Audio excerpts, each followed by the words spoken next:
Hello world, my name is Tim and welcome back. Today I thought I'll speak a bit about myself and my role is in this empire of ours of two people, which is myself and Eva, my wife, partner. Now, my background is engineering, and specifically IT engineering, and even more specifically infrastructure engineering. I've been doing this for as long as I remember, and probably something that I thought until recently the only thing I could do. Now, how I became this CTO, actually, it started with this project, which we thought revolving around galleries and exhibitions, and until recently I thought all I was doing is just trying to get this bloody app going, but that's actually more involving than just coding. So you have to think about everything, as just from the design to gathering data to putting together all various aspects of the product, which is in our case app. And as I discovered, that's exactly what a CTO does.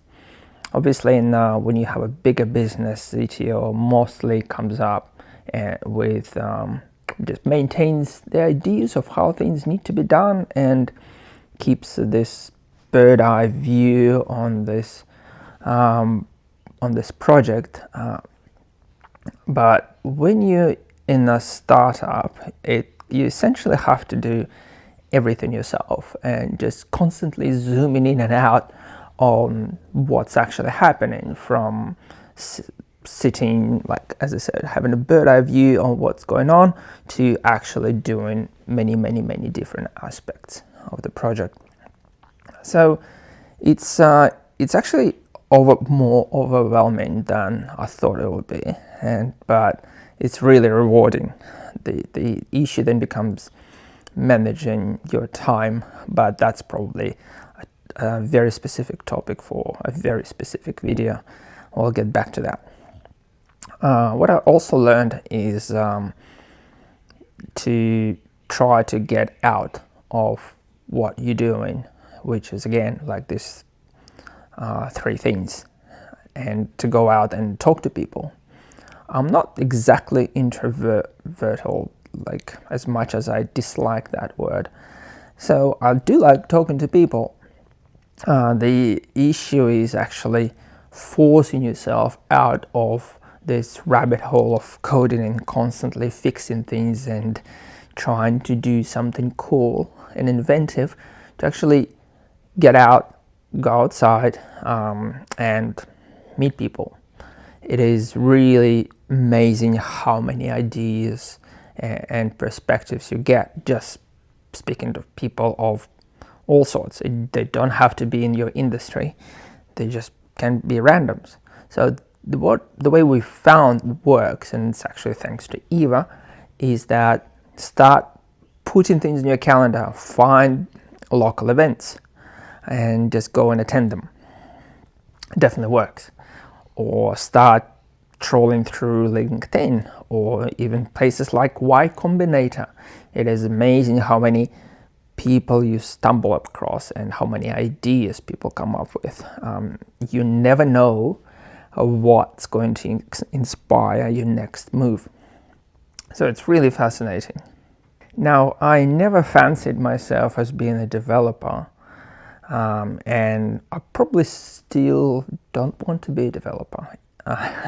Although I do have to be one, fortunately or unfortunately. It definitely gives you skills, and at least you sometimes know what others are talking about, which is kind of useful. But it comes to a point in your life when you really need to go out and hire somebody who definitely know what they're doing, or at least they probably, just like myself, pretend they know what they're doing and just getting things done still, but at least they specialize in a specific area. Now, it's always a dilemma whether you not as a startup, especially when you don't have any funds, is are you going to continue doing things yourself? Are you actually going to use some of maybe your savings to find somebody to actually go and either, number one, fix the bugs that you created, and that's inevitable, and you kind of realize that you really need to spend a lot more time on it, or even get your new idea out of the door. Now, this is at some point I can't really tell you when to do it, but it needs to be done sooner or later. And probably as soon as you start realizing that actually doing it, the better. You're going to save yourself a lot of time. It doesn't have to be a top of the range developer, although that would definitely help, but at least somebody. And that kind of gives you two things. First of all, you get a person who can actually focus on getting something done. Secondly, gives you an ability to start working with that person and sort of managing them, and you can spend more time on doing things that are probably more important in your business. So yeah, go out and start hiring people. That would definitely help. Here's something I've been wanting to talk about for a while, is what I call a 2-tap or click rule. What it essentially means is that within your product, whether it's a mobile product or a web product, it should take user no more than 2 taps to get anywhere within your app.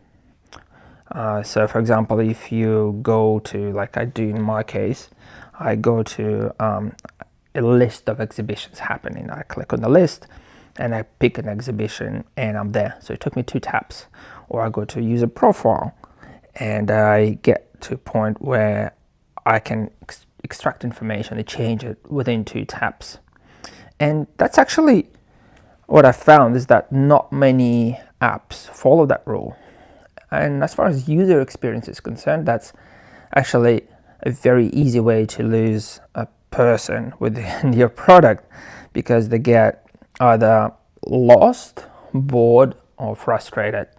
And what it ends up is that they don't get as engaged. So very, very important when designing something, especially from the scratch. Probably about time I mentioned this elephant in the room that keeps on just stumbling across everywhere these days, which is AI. And in this case, let's call it ChatGPT. There are many other flavors, but let's just stick to that well-known name. What it can do and what I found it can't replace. Number one, what it can do is it can really help out with your ideas. You have an idea, you want to just brush it up and do a bit of research on any specific topics. That's great. It's also great as giving you a piece of code that you want to experiment with. You have an idea for an app and you say, okay, I just really, really want to try something out. That is amazing. In fact, this is how I got this app into the App Store, but that's a different topic. What I found it cannot do though is interaction. You can't really interact with it in a human sense. And this is something I keep finding that can drag you into a bit of a hole where you think you're sort of interacting with that quote-unquote person, but after about 30 minutes you're realizing that you're just still talking to a robot. In fact, the robot that it's not really doesn't have any emotions and making mistakes, not because it wants to make mistakes, but it's simply that's how it's, let's call it, programmed.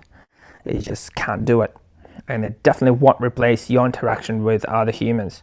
So it all comes down to going out and speaking to real people, and same goes to management. This is really important. It can't manage you, it can't manage others. In conclusion, just to summarize, here's what I learned so far. Number one is hire people. Get someone who actually knows what they're doing. Number two, keep things simple. Always look at your product, always reevaluate it, and try to keep it really, really simple. And get other people to test it if you can, as much as you can. 3, go out, speak to people, get new ideas, try to pitch your ideas, get feedback, and the more negative feedback you get is probably sometimes better. But then you start managing negative feedback and noise. That's, I guess, different topic. And number 4, ChatGPT. Yes, it's great as a tool. First of all, as it is a tool to help you out, but it's not going to replace you. It's not going to replace managers, not yet anyway, and it's certainly not going to help you with interaction with other people. In fact, it is the opposite. So on this note, I'll finish it. Probably, if you can, share your experiences as a CTO, as a CEO in a startup. I'd be more than interested to see what you got to say. So thank you, and until next time, bye.